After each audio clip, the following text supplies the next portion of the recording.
کہ 1999 22 سپٹمبر کو میں جب MLA تھا، ایسے ہی ایک جلوس جا رہا تھا میرے ویدھان سبھا سے، تو غنڈوں نے گھروں میں گھس کر حملہ کر دیا تھا۔ 10 منٹ کے اندر میں دوڑتا ہوا پہنچا تو پولیس نے مجھے للا اڑا کر مارا زمین پر۔ 4 پولیس والوں نے مل کر مجھے اتنا مارا کہ سر پر 10-12 ٹاکے لگے، پوری پیٹھ اور ہاتھ جسم لہو لہان ہو گیا، میرا پورا خون بہ رہا تھا مجھ سے۔ کیوں گیا میں بھی گھر میں بیٹھ سکتا تھا، مگر مجھے میرے مرحوم والد نے سکھایا کہ تم پر جو لوگ نکل کر ووٹ ڈالتے ہیں وہ تم پر احسان کر رہے ہیں۔ اب تمہارا کام یہ ہے کہ 5 سال میں 1 مرتبہ تکلیف اٹھائیں گے، تم روز ان کے لیے تکلیف اٹھانا، اور ان کے لیے اگر مرنا بھی پڑے تو مر جاؤ ان کے لیے۔ میں لاٹھیاں کھایا ہوں، میں پولیس کی مار کھایا ہوں، میں کوئی شیش محل سے چل کر یہاں نہیں آیا ہوں، میں کوئی ہریالی پر چل کر یہاں پر نہیں آیا ہوں، لاٹھیاں کھایا ہوں، پولیس کی سر پھٹ گیا تھا میرا۔ میری بیوی اپنے 2 بیٹیوں کے ساتھ اسپتال کو آئی تو میرے مرحوم والد نے میری بیوی سے کہا کہ بیٹا تم گھر کو جاؤ، اس کو کچھ نہیں ہوا ہے، اس کو کچھ نہیں ہوا ہے۔ یہ ہوتا ہے جذبہ، یہ ہوتی ہے خدمت۔ عام دنوں میں تو سب بڑے بڑے پہلوان بنتے ہیں، مگر جب ظلم کیا جاتا ہے اس وقت کون ٹھہرے گا تمہارے درمیان میں، یہ آپ کو فیصلہ کرنا ہے۔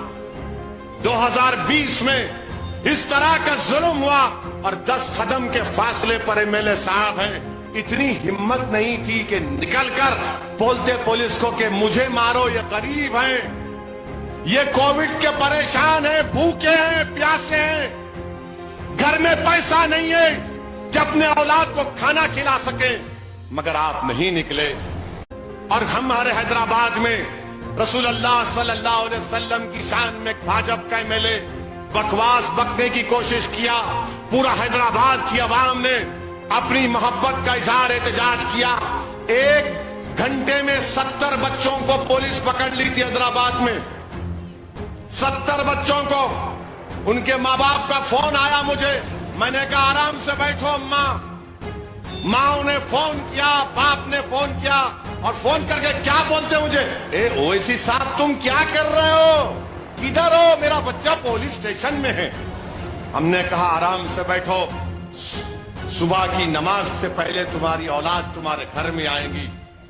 اور 2 گھنٹے کے اندر وہ 70 بچوں کو منجلس کا کارپوریٹر جا کر ان کو پولیس اسٹیشن سے لا کر ہماری گاڑیوں میں ان کو ہم گھر میں چھوڑ کر آتے ہیں۔ یہ سیاسی طاقت ہوتی ہے۔ اگر میں MLA بنوں گا تو تمہارے لیے بننا چاہیے تاکہ تمہاری تکلیف کو دور کر سکوں، تمہارے مشکل وقت میں تمہاری مدد کر سکوں۔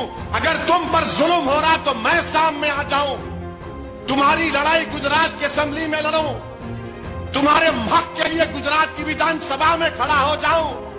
یہ کچھ بھی نہیں ہے، مگر اویسی کو دشمن بنا کر پیش کرتے ہیں۔ ارے میں دشمن نہیں، میں مر مٹنے والا ہوں، میں کسی کا دوست نہیں ہوں۔ جو ظلم کرے گا اس ظالم کا میں دشمن ہوں، چاہے وہ کسی مذہب کا ہو۔ اور آپ اگر دوست ہیں تو پھر کیا کر رہے ہیں آپ بتاؤ؟ یہ پورا دیش میرا ہے، گجرات میرا ہے۔ اگر نریندر موڈی گجرات سے جا کر بنارس لڑ سکتے ہیں تو کیا اویسی آپ کے درمیان میں آ کر آپ سے بھیک نہیں مانگ سکتا آپ کے اتحاد اور ووٹ کی؟ یہاں سے جاتے ہیں متروں یہاں سے وہاں چلے گئے، ہم حیدرآباد سے احمد آباد کو آئے تو ان کو